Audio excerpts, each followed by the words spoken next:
California looks at itself as the savior to all other states. All the other states don't know what they're doing, and here we're going to show you. And so, not my rules. That's how they think. But the whole idea is they want to take care of the employee. They look at employers, corporations. They look at the employers. You're trying to suck all the juice out of your employees and pay them nothing. And so they put protections in line. The biggest piece of advice that I ever got and never had to use, but I completely agree with, is don't change anything for at least 90 days, 6 months if you can, because it freaks everyone out. The client doesn't want to talk to me. I will look at it very black and white. Here's the contract. Here's how much you owe.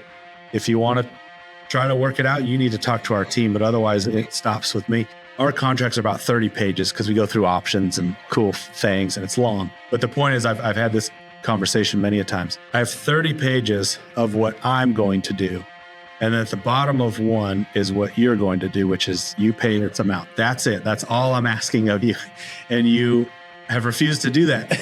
Welcome to the Roofing Success Podcast. I'm Jim Aline, and I'm here to bring you insights from top leaders in the roofing industry to help you grow and scale your roofing business. Seth Larson from sunny San Diego. How are you today, man? Wonderful. How's everything with you? I'm a little envious, just a little jealous right now that I'm reaching out this way to just at least try to bring some sunshine into my life through the camera. Cause I'm up here in Minnesota in the dead of winter, shoveling snow. And, I just want the energy of someone that's at least near sun right now. So I appreciate you coming on, man. No, thank you. And you and I talked, before this, our weather, not normally this warm, but it is in the high 70s, low 80s this week, which is weird. That's not normal. Usually we do get into the 40s, believe it or not. But yeah, not. It does, man. Resilient Roofing, San Diego, California. How did you get into roofing?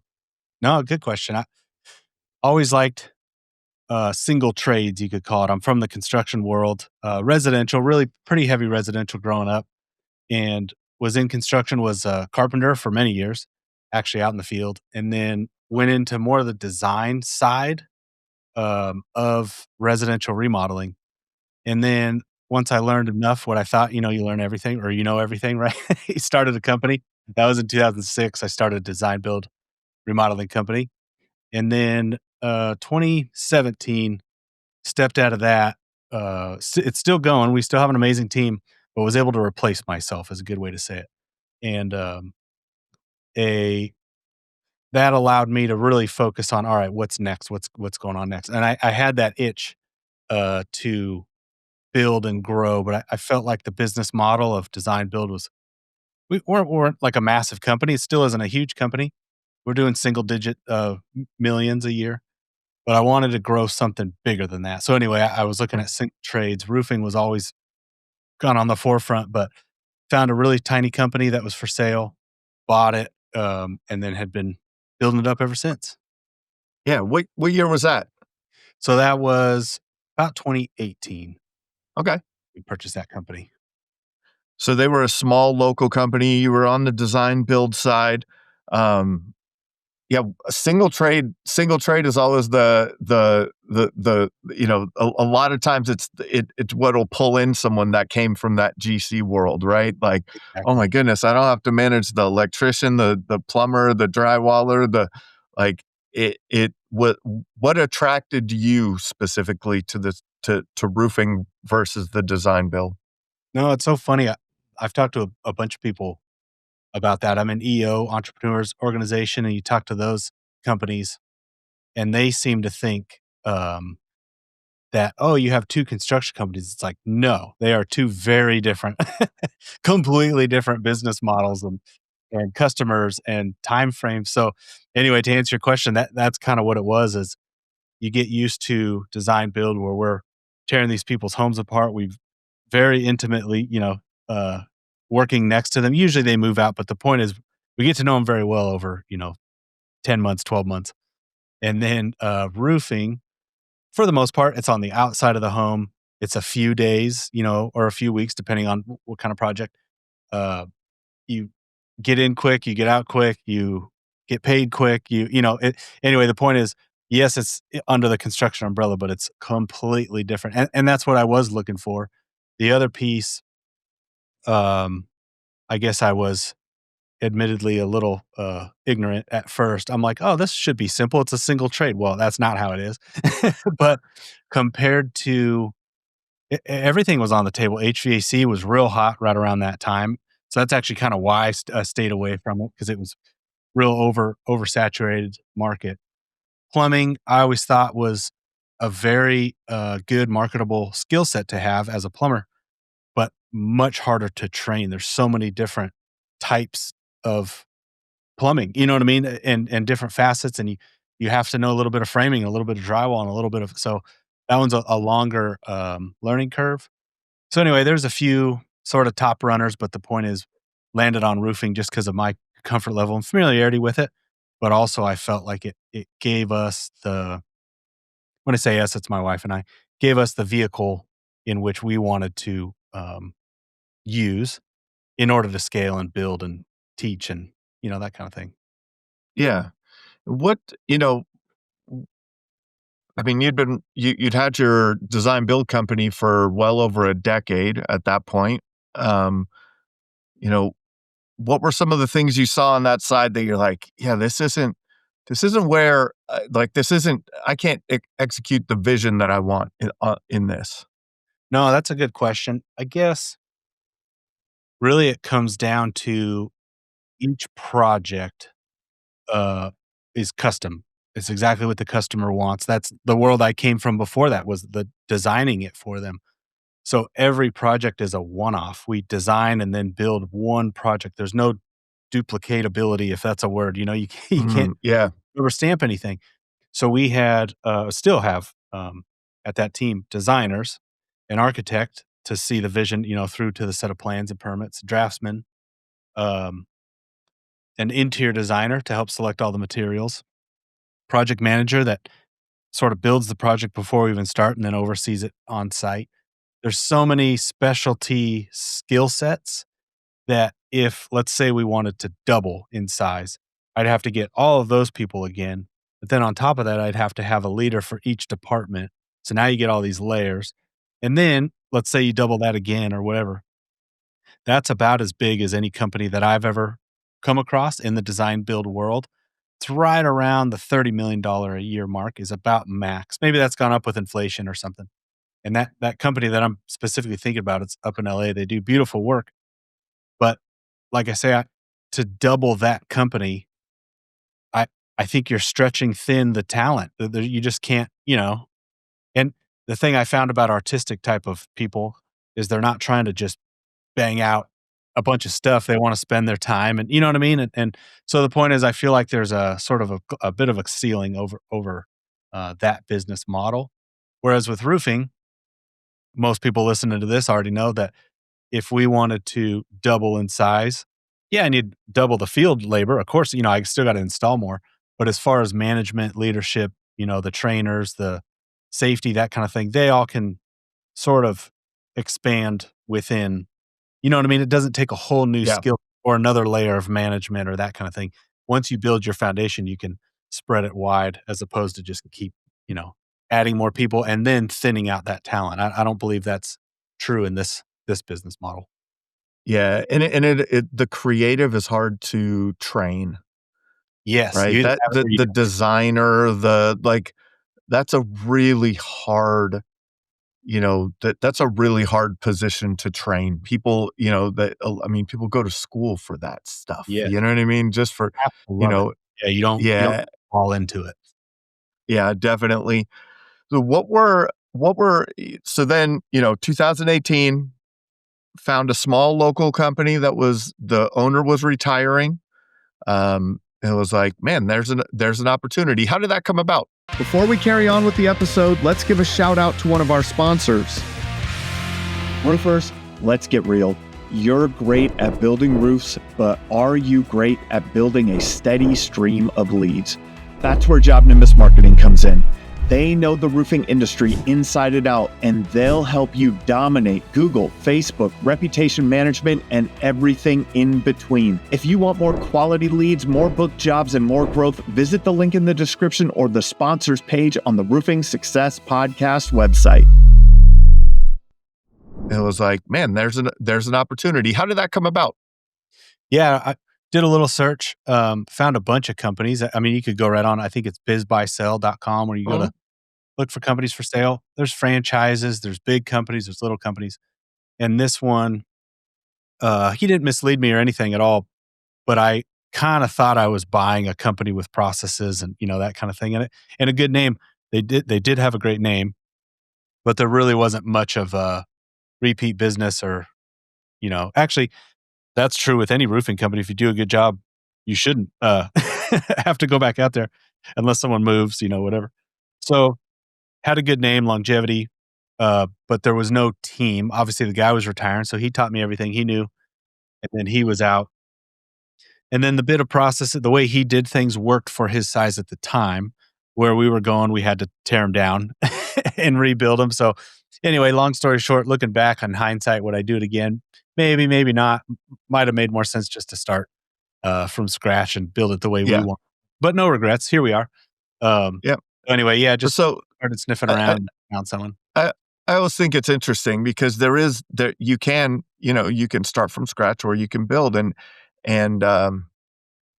boy, there's advantages to both, and and there's disadvantages to both, right? Yes. Like, Yep. When you're taking over a company and there's a lot of restructuring that you're going to have to do, no matter how good the company is, and this was a smaller, a smaller shop. So there wasn't a lot of structure to begin with, probably, right?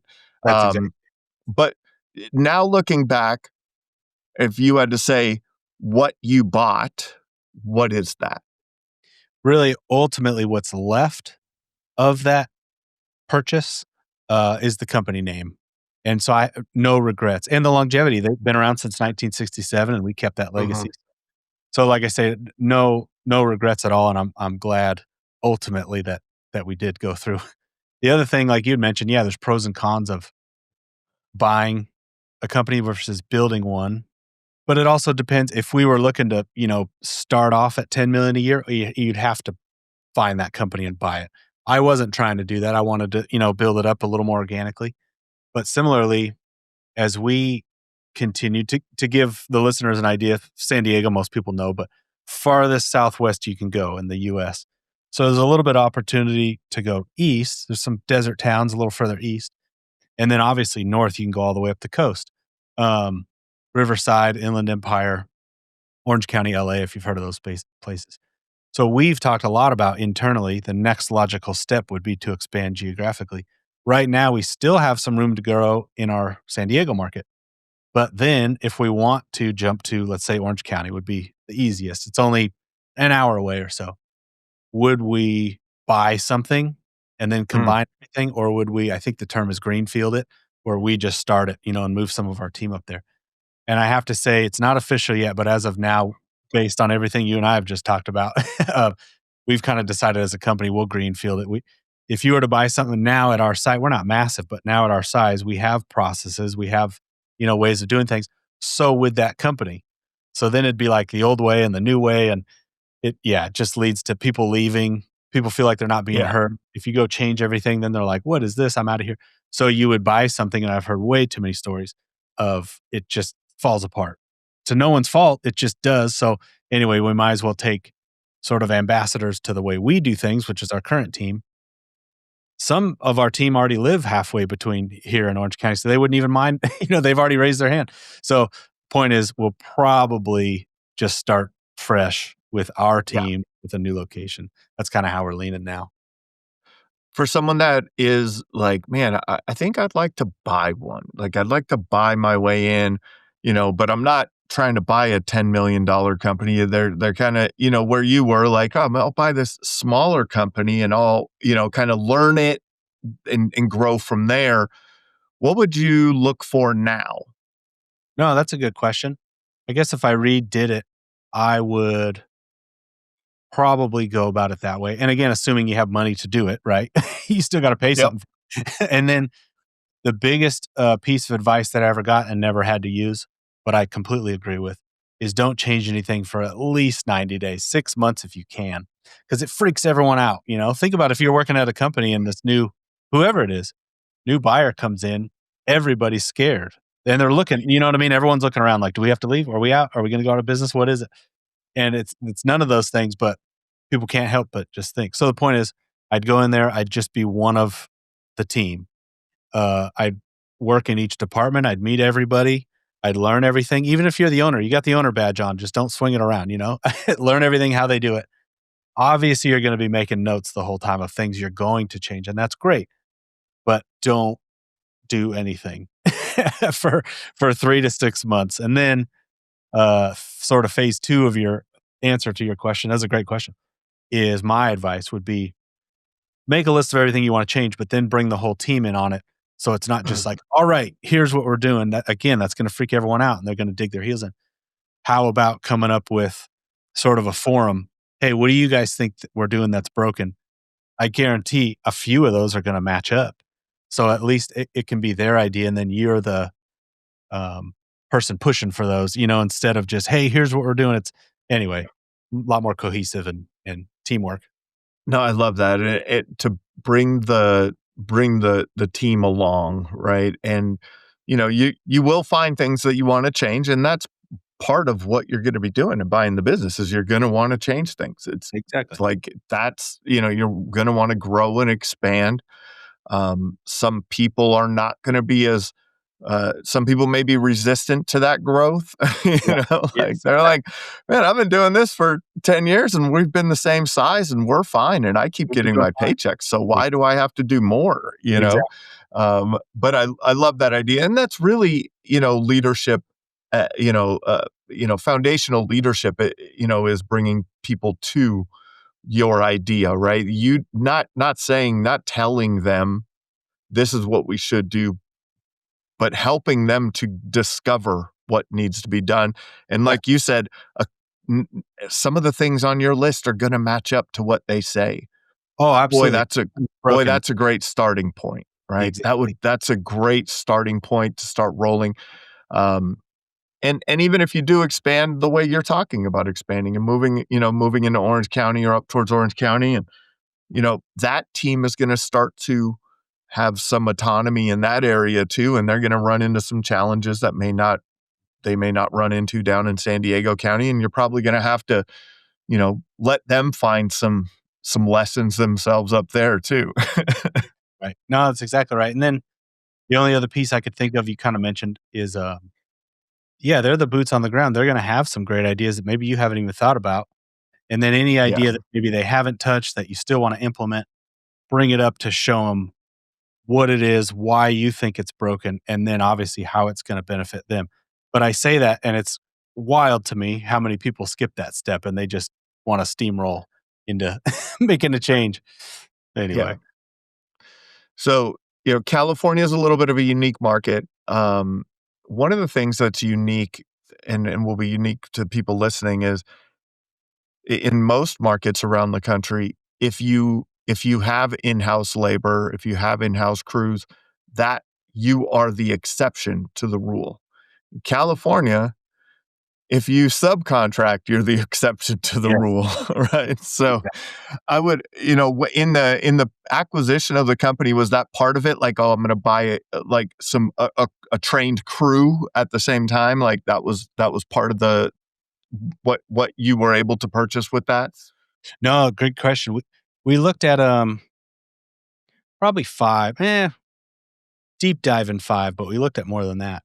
Different companies of various sizes, different costs, all these different things. And yes, some of them did come with their own crew, sales team, marketing team. I mean, they're various sizes. Mm-hmm. And the one we landed on was so small, they really it was one employee plus the owner. And then they did they subbed their tear off, and then he would hire guys um, to complete the projects. But back to your question, that's not why we landed on this one. But yes, California's model I've come to realize it's what we know, but yes, I've come to realize we're the weirdos. And it's mostly because of the employment laws in California. So Yeah. California looks at itself as the savior to all other states. All the other states don't know what they're doing, and here we're going to show you. And so, not my rules. That's how they think. And what we've obviously we learn how to navigate through those properly. But the whole idea is they want to take care of the employee. They look at employers, corporations, right? They look at the employers. You're trying to suck all the juice out of your employees and pay them nothing. And so they put protections in line. This is actually probably a very simple summary. If someone really is looking at like, why the heck do they do it? That's the reason behind it. Anyway, so if I were to subcontract our labor, I run into some brick walls, I guess is the short version. There's certain things I can sub, but it becomes so much of a burden to subcontract. It actually makes it easier, which sounds weird to say it, but it actually makes it easier to hire your own team. So that's what not all, but that's what most companies do. That's what we've done. But then with an employee, you have a way better opportunity to train. There's not as many quality issues. The only sort of risk that people think is like, oh, well, they're just going to be, draining 8 hours a day. Even if the job took 5 hours, they're going to be sitting for 8. Well, that's a management problem. Yeah, you got to work on that. That's a possibility. We don't have that issue. But that takes time. You have one crew that stretches a 5-hour job into an 8-hour job. You deal with that. You handle that. But as of now, most people think of it as this big change. We're already in it, and we already do it, and it works. And for the same note, they make it really difficult to pay commissions, but there's a safe and legal way. I don't want to say around it, but to work with that, and you can still have a commission incentivized sales team. That's all of our team is on commissions. But you have to do it right, because you can get smoked if you'd be out of business tomorrow if you do one thing wrong. So that's another weird thing. But again, there's no 1099s. It's all W-2s. They're all part of our team. But I also feel like the benefit, not only to the employee, but to the company, is way more loyalty from our team compared to others. Like I say, if you call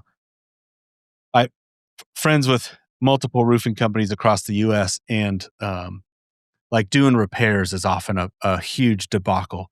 Their install crews only want to do a new roof. They got the piece rates for a new roof. They know how long they're going to take. It's, roof in a day, whatever.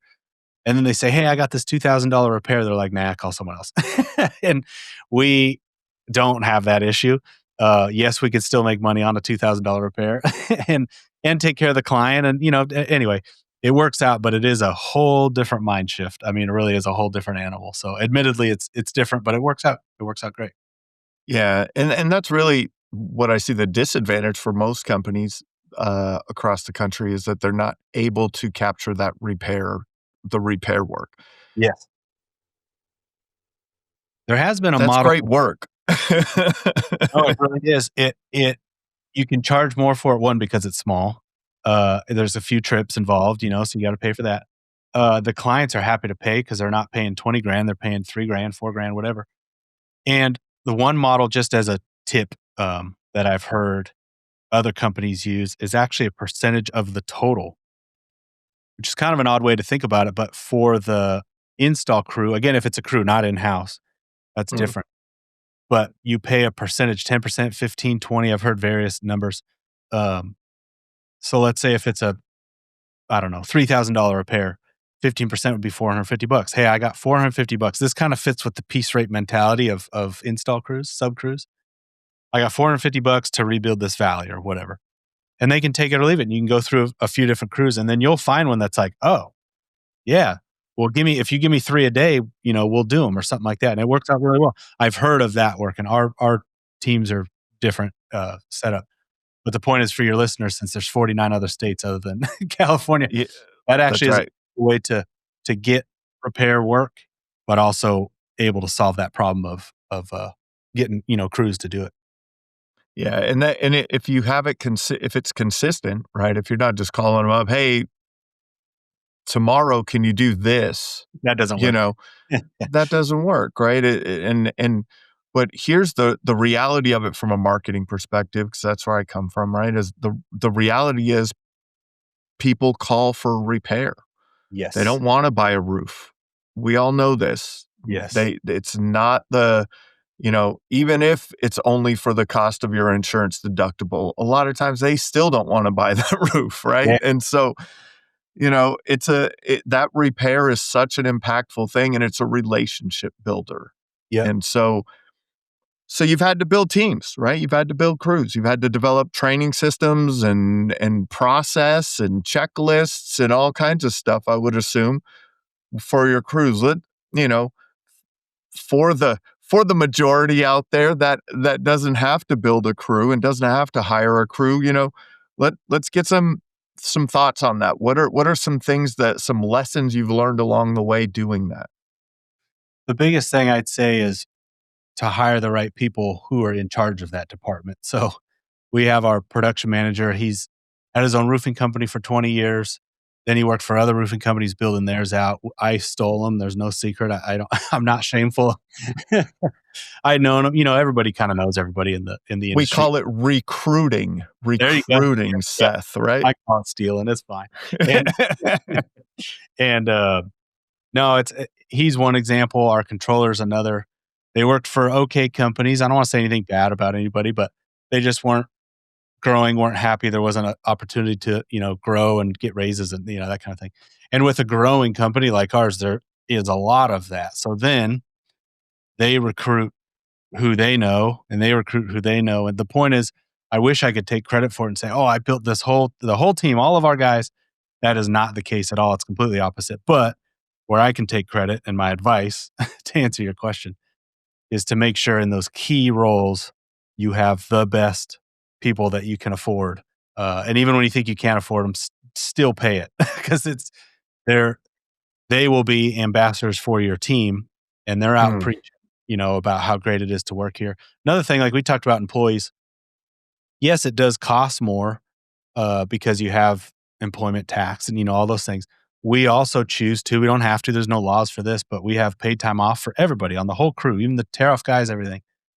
We have 401k with a match. We have health insurance for their families. And anyway, we cover a lot of benefits. Yes, that costs money. But if you tell the clients that, they either like it or they don't. If they don't, they're not a good customer for us. That's totally okay. If they do, then they sort of buy into your whole, ether, if you will.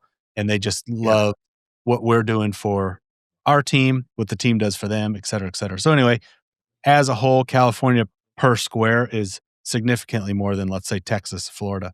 But once you're here, it's just a little bit more to do it in my mind, the right way, right? Paying benefits and, paying for training. We just yesterday, we had TPO training. We're opening up with a new manufacturer.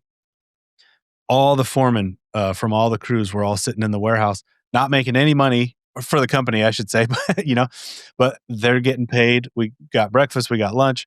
Anyway, the point is that all costs money, but it's, in my opinion, the only way to grow your team. Yeah, definitely. And that's one of the things I heard there, and it's something that happens. And I want to frame this for people in a couple of different ways.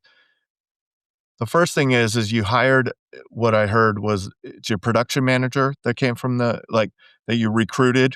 Yes. You recruited, right? Exactly. Recruited. Recruited this production manager. That production manager has built relationships through the years, right? And I mean, I've seen it. Owners who have, moved on or sold their companies, and then a couple years later started up again, and they were like 0 to 8 figures overnight. Yes. And the reason that they went to a different market or whatever it was, it's because they built the relationships. Yes. It wasn't just the customer relationships that they built, it was the team relationships that they built. And so they were able to, hey, I'm going over here. Or, a good sales manager will do that. A good production manager will do that. Good team members it'll happen to you. So if you don't keep them and they do go somewhere else, they're going to get some people that probably go with them. Yes. That's the other It's, bit of you a know, risk, but I was willing to take that risk, yeah. Only But that's a good until risk. If you're willing to put the effort in and like you said, I'm going to take care of this person. I'm going to make sure they're really, that they're on the higher end of the pay scale. I'm going to, they if you're going to make sure that you create a home for them, that they don't want to leave, right? That's a big thing. And so, for people who are, starting to move up in those levels, if you're looking for a sales manager or something like that, and that might be part of the like interview process of, hey, do you know, do you know some good sales reps too? Or how would you, how would you be recruiting new sales reps to our company? And if they say, well, I don't know anyone and I'm going to just, walk around town with a sign saying, roofing sales reps needed, yes. that might be, that's a little different than, and Yeah. I know everyone in town, Yeah, I got a whole right? roll of Like phones I full got a of whole Rolodex, like, exact so that those are things to think about when you're hiring people also, or the relationships that they have. Um, so now you guys do residential and commercial. What are some, you know, what are some things that you found that enable you to do both within your company? Because That's I know a lot of contractors will struggle. yes. They do mostly residential, they go over to commercial, or they're mostly commercial, they go over to residential. They just can't get that, and I think you have a pretty, not an even split, but you have a close split between residential commercial, if I'm not mistaken. I know you're enjoying the episode, but let's give a shout out to another one of our sponsors. I talk to contractors every day that feel stuck. Not because they're not working hard, but because they're missing the structure to growth without chaos. Or their culture's falling apart because their team's unclear, unaligned, or just burned out. And when change hits, they're reacting instead of leading because time and priorities aren't under their control. Day 41 Thrive helps to fix that with proven strategies for growth, culture, and leadership that actually work. Ready to thrive beyond the storm? Visit the link in the description or visit the Roofing Success Podcast website on the sponsors page to start your journey today. Yes. No, just to give kind of a rough outlay, we're 100% retail, so we don't do any insurance work, mainly because it doesn't exist in California. We don't have a lot of wind or hail or any of that. But we are about 60% residential, about 40% commercial, just based on volume.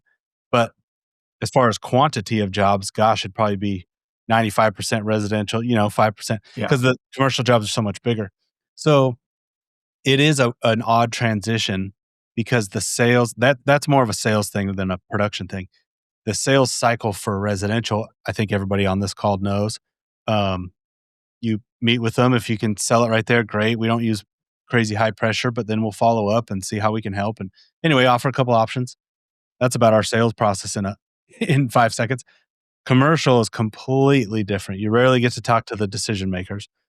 You have to fully document everything so that when you give your proposal, it goes through everything and hopefully shows the final decision maker that we actually focused and took our time and took photos and studied everything and went over options. And then it is a follow-up game. So we just started one right kind of around the corner from our office. I believe we first met with them 3 years ago. We gave them the proposal right away. Obviously, we've had to increase that proposal over the last 3 years. That was right in the middle of COVID and price increases and all that crazy stuff. Anyway, we've gone to the HOA meetings. We've gone to this and that. It's a big, not apartment complex, a condo complex. And anyway, point is, if we took the sort of residential route, if they didn't buy in the first couple weeks, they're, unless they call us back, they're out. Well, that's not the right way to do it because rarely is a commercial project ready to sign up. It takes time and there's multiple decision makers, usually not just one, sometimes. Usually there's multiple decision makers or a board or in a church, they have, their board, or if it's a school, it's a whole different thing because it's government. Anyway, we've done all those and it's just a longer process. But thing I always tell our team is there's a sale to be made on every appointment. So when you first go out there, you're closing the deal. It's not collecting money or a contract, but it's setting up the next appointment. So have you heard BAM FAM, book a meeting from a meeting? Yeah, So yeah. leave one without the other. And even if that meeting is just a call or a Zoom or a point of communication, or so you set something up with the next one. Anyway, and then you have to respect all the decision makers. So even if you're just getting shown around by a maintenance guy or something, you still got to respect them. You don't want to try to just leap over them. You got to include them in communications and stuff. Anyway, there's multiple touch points. And then eventually they sign the contract. But if you've gone through all of that, um, effort to finally get to the contract, them signing the contract is not that big of a deal. It's like in residential, they come ringing the bell when they get back. Hey, I got one. It's totally different from commercial. Commercial, it's like a logical ending to a long, flourishing relationship, but it's just one little piece. So the point is, with all that being said, we've tried having totally separate departments. That didn't actually work. I always thought, all right, you're either a residential sales rep or a commercial sales rep. We've kind of blended it, um, actually about a year ago, so that if you're a sales rep here, you can go on a $500,000 commercial project and you can go on a $1,500 repair job on the same day, two appointments. But we are very quick to make sure that they have the temperament to see a project through all the way. And at the same note, make sure they have the temperament on the residential side to be able to ask for the business. And let's get this sold. You don't want to follow up 10 times for a $1,500 repair either. So anyway, it's trying to find that balance and found that some of the sales reps are better at one than the other, but they all get sort of a equal chance at them, I guess, if you will. Yeah, that's interesting. I haven't heard many people say that they like to have sales reps combined in that area because there is such a different sales cycle. Why do you think that's worked for you? As long as you watch it. So you're right. I'm not saying everybody has a chance, but at first, when you first join our team, we're going to hire a few more in January. Um, we throw everything at you to see how you do. Some of the guys can do both. And I alluded to this, but some can't. Just to say it, yes. Got it. Some are Yep. not capable of one or the other. It goes both ways. And no one is good or better than the other one, But basically, we want to try it out. So every sales rep that comes in has some kind of background in sales. We try not to hire former roofing sales reps because they do things funky, different than we do. But you do have to have some kind of sales background because you got to know how to talk to people and that kind of thing. Yeah. But eventually, by running all the different types of appointments with them, one will be their strong suit. Or like I say, some that are pretty equal. They're good at residential and they're good at commercial. The ones I found that are good at commercial usually are better at residential because they are good at follow-ups. They just won't try to close on the same day. So it's pros and cons. Which ones do you want? You just have to decide that and then hire accordingly. Yeah, for sure. Let's switch gears a little bit. Back to your design build experience, right? That is, like you said, I think you said, I mean, you're with a customer for a long time. There's a lot of real creative things going on. They're very excited about that process. This is something that they've been waiting for a lot of times, right? For a long time. They're really excited to get it done. There's a very visual aesthetic. It's like, oh my goodness, this bathroom looks amazing. This, everything. How have you designed your customer experience or customer journey to have some of those elements in the roofing side? No, that's a great question. And I've never really thought about the two, but I'll answer it with the design build side. There's a very real thing. The National Association of Home Builders calls it the emotional roller coaster. They have articles about it and everything. And basically, whether you're building a house or remodeling a house, it's exactly what you say. You're so excited. You start off, you're searching for a contractor. Then you finally find one. Okay, cool. Now I can relax. And then the design, maybe you see some 3D images or video walkthrough. You draw the plans, you're getting permits, you're doing the interior design selections. That's all super exciting. And then finally we get the permit and we start. Our permit process takes forever. I won't even bore you with all that. But we finally get permission and we can start. We do demolition, then foundation, then framing. Super exciting. But then all of that excitement crashes down at drywall because you get dust. It's so funny, the psychological effect, if you've ever built a house or seen something in construction.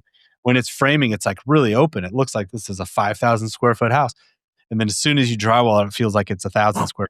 It's Yeah. weird, funny. And then furniture opens it up, and Then you put cabinets in, cabinets and countertops. You're like, where this kitchen was big a little bit, Yeah. like not long ago. it feels way bigger.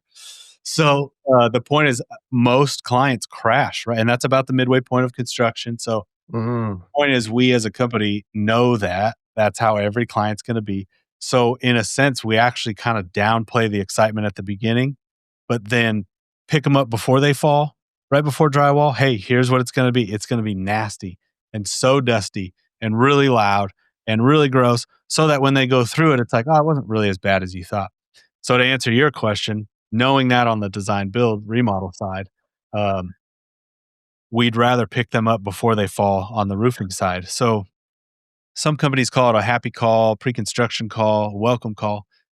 Basically, right after you sign a contract with us, you're going to get a call from our client coordinator in the office. And they'll go over, hey, welcome to the team. It's still exciting. You're still keeping them, it's upbeat. The phone call is a positive phone call. But we also then talk about, okay, have you ever done a roofing project before? Most answers, no. Sometimes it's yes, but most of the times it's no. Okay, well, can I paint the picture for you? It's really loud and your roof is exposed and it's going to be scary and stuff's going to fall through if you have a, open beam ceiling, and your attic is going to be just dusted. And we paint all the worst stuff, and there's going to be no parking because of our trucks, and there's all this different stuff. But you pick the right team. We're going to take care of it. We're going to get you through it. But the point is, I've set the bar really low. Our sales team too, when we're out there painting the picture for them, we're not making it sound like roses and daisies and, it's going to be all beautiful, but they're also not telling them the horror picture either. So the point is, it's kind of like a mellow sales process, but then production, purposely, we want to bring it down a notch. So like, it'll be nice when it's done, but it's going to be really, really disruptive before. So therefore, since we've implemented that probably 3 years ago, the complaints, the stressed out phone calls, the what the heck is going on, all that stuff they're not eliminated. You always get one, but they've gone way down. It's so much better. So anyway, the point is, so bringing the two together, what we've learned on the design build side with much deepened emotions, because we're there for months and months and months and months, we were able to, take those lessons, kind of condense it. But really, the point is, what it all comes down to is properly set, if not lower, lower set expectations.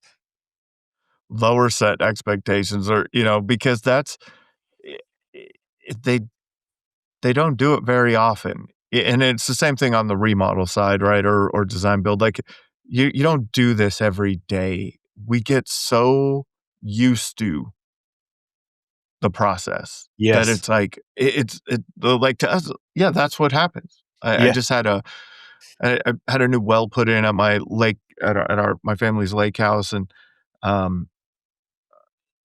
like there was all kinds of stuff that came up, and I was like, why wouldn't you tell me about this? And they were just like, I mean, but to them, they just do it every day. Yeah. It's not like, yeah, this is what, you don't know that this is how it works. Like, no, Yeah. I don't do this. Like, how often do you get a new well? Like, no, and that's wow. In California, we have termites. We have a little rain, believe it or not. So you get a lot of wood damage, and sometimes it's nothing. Sometimes it's $500. Sometimes it's a couple $1,000. And so we have that conversation. The superintendent will talk to the owner. Here's what it is. We always hand deliver those change orders. And we train on that. The guys we have now are great. But the point is, we have to tell them that, exactly like you're saying. They're used to it. They saw 3 change orders last week. There's no big deal. But that's not your money. You're not the one surprised with, this sucks. The whole thing sucks. So you got to commiserate with them and, give them a hug, sometimes literally, but, figuratively. You got to say, I'm so sorry. It's, this is what we found, and it's recommended. It's not really required, but, it's highly recommended. Anyway, here's what we found, and here's what we're sort of requesting to do. But you have to navigate that conversation in a smooth way without sounding like, hey, here's what it is. Give me an extra $600 or so. You got to have a little more feeling than that. Yeah, it's there. You just have to set good expectations. Yeah. If your customer is wondering, you're losing. Exactly. That's the whole thing. Like if that's what it comes down to. California markets is, if people don't know, everyone thinks Dallas is the most competitive market. There's 8,000 contractors. There's a couple in California too. Yeah. How do you set yourself apart in a crowded market like Southern California? I know you're enjoying the episode, but let's give a shout out to another one of our sponsors. If you and your team aren't trained on AI yet, you're already falling behind. Competitors using AI are generating more leads, closing jobs faster, and running leaner. The AI roofing revolution gives your team the training to implement AI so you stay ahead, not scramble to catch up. Don't wait until you're losing. Get trained now at the link in the description or the sponsors page of the Roofing Success Podcast website. How do you set yourself apart in a crowded market like Southern California? No, that's a good question. There are quite a few. The thing out here that we have to deal with is California is a licensing state. You have to have a contractor's license. But obviously there are a lot of guys that don't. And without that license, you think they're going to get insurance or workers' comp or, any of that kind of stuff? Of course not. So obviously they can do it cheaper. It doesn't mean they're doing it cheaper. It just means they're not paying for stuff they should. Well, typically we don't go against those kind of companies. What I mean is the unlicensed guys kind of fight amongst each other. The licensed guys, us, we sort of, fight against each other. The point is what we've decided to do a long time ago as a company is we don't just offer, we just do so many things, quote unquote, the right way that again, I am going to cost a little bit more than other companies.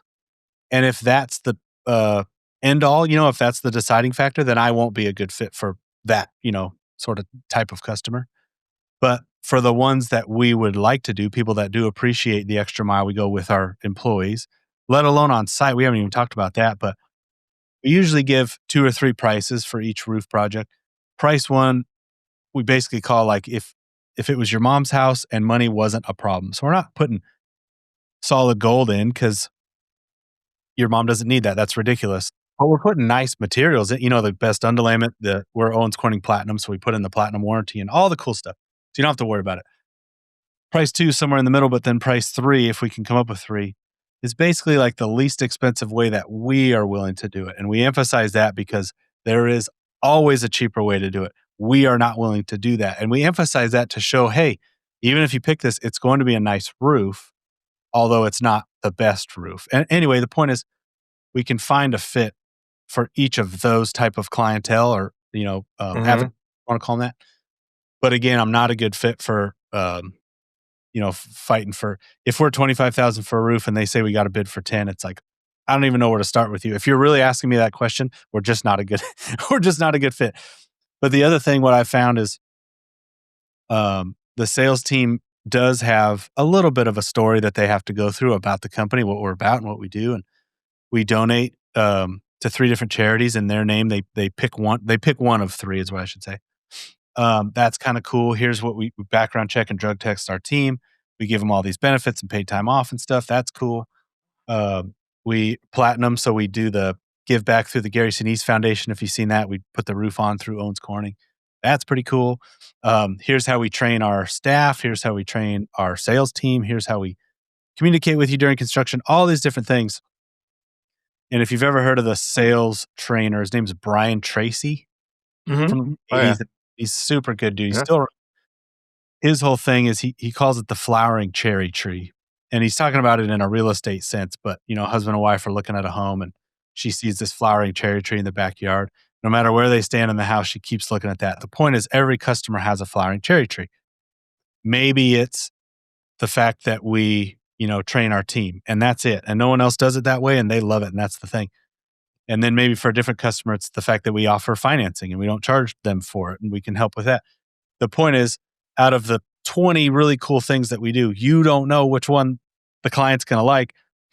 And let's say the last 5 customers really like financing. So you as the sales rep, you get a little lazy. You just think financing, that's all you're talking about. Well, they don't care about financing. So point is you have to go through all those things that we do, not just what we offer. This is what we do on every project. And then eventually you'll find one that fits with, each customer. Do you train your sales reps to listen to kind of really identify that, or are they saying it and then that the customer will kind of attach to one of them or something like that? A little bit of both. That's a great question. Okay. Yeah, you do. You ask a few questions, but sometimes you never know. They don't want to tell you because if they tell you, then you're going to squeeze it, Mm-hmm. So yeah, you really just need to go over all of those in a non-salesy way. Like you don't sit them down and say, "Here, read this book," or but you just kind of talk. It comes out in conversation. And you just try to bring them all up. That has worked best for us. What other lessons have you learned along the way here? Oh man, too many. Really, the latest thing that I've been focusing on a lot lately is, well, let me preface it with, I was able to exit the day-to-day of our construction company years ago. So I've learned that those disciplines really is the word for it. It's not skill. It's more discipline of getting the heck out of somebody's way. So I guess a lesson I've learned is sometimes when you think you need to jump back in and everything's failing and I need to solve this, that's not the right answer usually. Usually it's being inquisitive and find out exactly what the problem is. And then seeing if the team needs your help, you ask them. But really the point is get out of their way and let the team handle it. If you did a good job, that's your job. My job is hiring the team. And then if you let them do their job, sometimes you got to, kind of set them in the right direction. Typically they'll do it. And the other thing that's kind of tied to that is whenever there's an issue, let's say with a client that's escalating and they want to talk to the owner or someone that's refusing to pay and it might go to legal or any of those kind of things, usually most business owners, again, would try to dive in and be the hero with the customer. They want that good relationship. And for better or worse, I've actually taken the opposite approach that the client doesn't want to talk to me. I will look at it very black and white. Here's the contract. Here's how much you owe. If you want to try to work it out, you need to talk to our team, but otherwise it stops with me. And it's worked really, really well. I'm not that guy. I'm not, a jerk, but for those kind of things, I look at it as if a client, our contracts are about 30 pages because we go through options and cool things and it's long. But the point is I've had this conversation many a times. I have 30 pages of what I'm going to do. And at the bottom of one is what you're going to do, which is you pay this amount. That's it. That's all I'm asking of you. And you have refused to do that. So now we have to talk. So the point is I look at it, and I really do, as if I'm put there to protect our team because this client is trying to not pay our team. You know what I mean? It's really how I look at it. It's very black and white.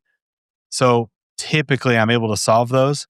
I don't make any friends with the customers, but whenever there's an issue or that kind of thing, I want the client to be happy to go back to the team, not always automatically jump on me, if that makes any sense. I don't want to solve, I want our team to solve the problems. I want to solve the problems for our team. Anyway, that's sort of a new lesson that I've learned over the last couple of years, and it's been working really well. Yeah, it is a get out of the way, and but I like how you frame that in like, if it gets to you, you're not going to just give in. No. Right? Like that's a lot of times that's what that homeowner or customer is looking for. That's why they're looking for the owner, because the owner can do something, right? The owner will do something. Yeah. And they almost expect it, which now it's like kind of a psychological move too, but that's not why I'm doing it. But yeah, I don't want to give in because then I'm the hero.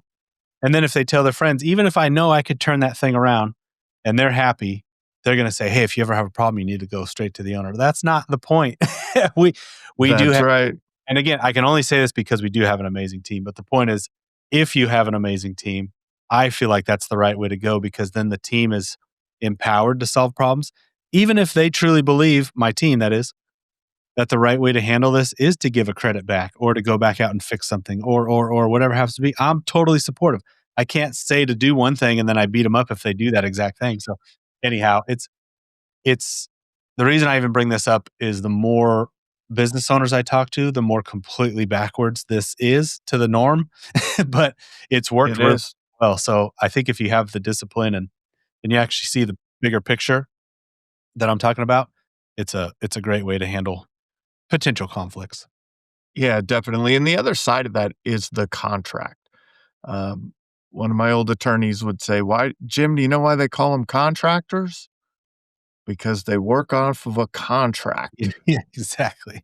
Like, That's funny. that's and so in that, knowing your contract, having a great contract, making sure that it's outlined well, and like you're saying, we're going to do all of these things, you're going to do one thing.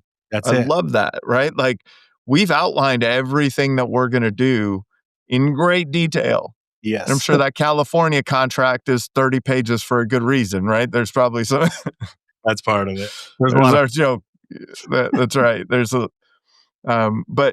but because of that, like, if you're really saying, like, this is what we're going to do, and your contract really is tight about that, then if you did what you're supposed to do, yeah, you'll take care of it. Now, your team can also have um uh escalate, no, or not escalation flexibility, but fixing problem flexibility, right? Where you can say, hey, we're going to rip a screen every now and then. We're going to do stuff. We're going to tear out someone's rose bush every now and then. Like, we're going to, something's going to happen.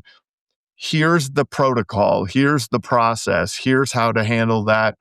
And make sure that we still get that 5-star review at the end of it.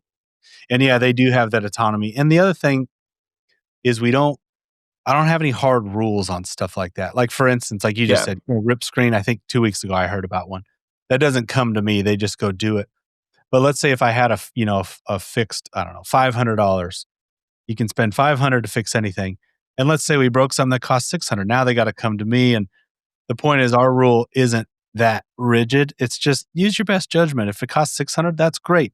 Still send them a dinner gift card to say sorry and fix the thing. You know what I mean? So the point is, they know that. And again, it all comes back to, if you hire the right people that mean well, they know what the heck they're doing.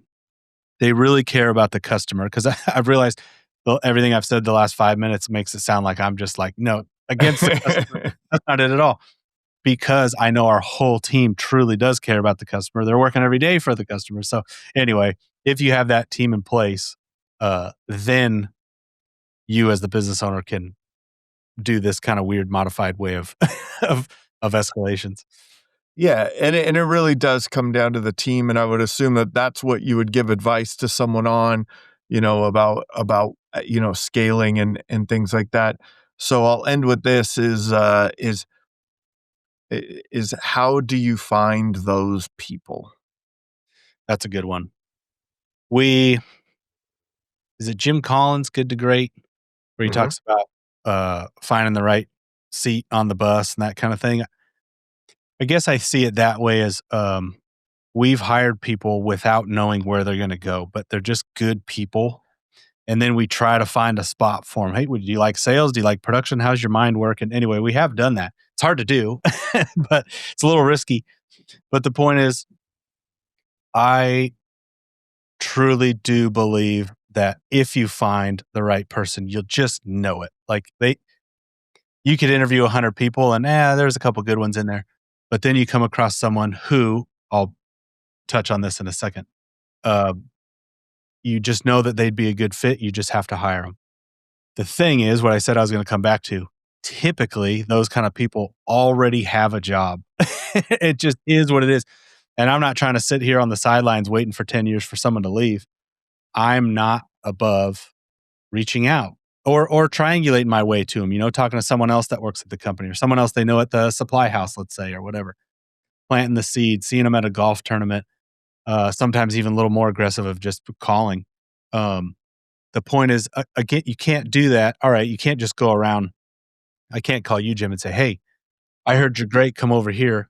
Unless I have a spot for you and I know I want to hire you. I can't. That's bad. But if I know for sure you'd be an amazing fit, you're already doing this role over here, and I want you, that does not bother me one bit to start, stalking you a little. That's right. So steal the people. That's Seth's advice, or I would say recruit, right? Recruit if you can, but if that doesn't work at first, then resort to theft. That's recruiting. That's recruiting. So, that's all part of the process. They do it in every industry. If you're really in corporate America, there's headhunters going through LinkedIn profiles all day long. Yes. Hey, you interested? Hey, you interested? Hey, you interested? I'm glad you bring that up because we have a great culture to where no one's really afraid to bring that up. So last week, a guy said he got 2 phone calls from recruiters and, hey, what's going on? You want to come over here? You want to come over there?